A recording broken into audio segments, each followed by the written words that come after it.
संत हितकारी, सुन लीजय प्रभु अर्ज हमारी। जन के काज विलंब न कीजय, आतुर दौरी महासुख दीजय। ये जो हनुमान जी की प्रतिमा आपने वीडियो में देखी, इस हनुमान जी को आपने पहले भी कई मूवीज और कई सीरियल्स के स्टार्टिंग शॉट में ही देखा होगा। ये है दिल्ली के करोल बाग के संकट मोचन। तो चलिए बताती हूँ इस मंदिर का इतिहास।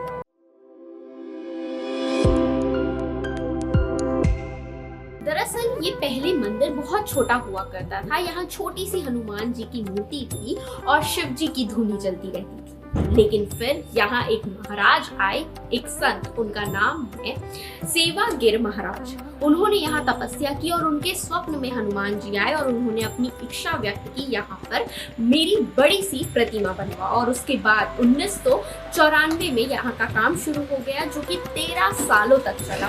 और उसके बाद 108 फीट ऊंची हनुमान जी की प्रतिमा तैयार हो गई और दिल्ली फेमस ही इस हनुमान जी के लिए। जब भी दिल्ली में कोई शूटिंग होती है तो इस हनुमान जी को जरूर दिखाया जाता है। आपने पहले कई सीरियल और कई मूवीज जैसे बजरंगी भाईजान, विक्की डोनर, बैंड बाजा बारात, ये सारे मूवीज में देखा होगा। लेकिन इसकी शुरुआत दिल्ली 6 करके एक फिल्म आई थी, वहां से हुई थी। और उसके बाद से ही ये एक प्रसिद्ध स्थल बन गया है और यहाँ दर्शन करने हर कोई जाता है। इस मंदिर को गुफा जैसा बनाया गया है, एक राक्षस के खुले हुए मुंह जैसा इसका प्रवेश द्वार है। इसी के साथ भगवान के चरणों के पास काली माता का मंदिर है, जिसके भी दर्शन लोग करते हैं। क्या आप दिल्ली गए हैं? और अगर दिल्ली गए हैं तो इस मंदिर में आपने हनुमान जी के दर्शन किए हैं कि नहीं, हमें कमेंट करके जरूर बताइए।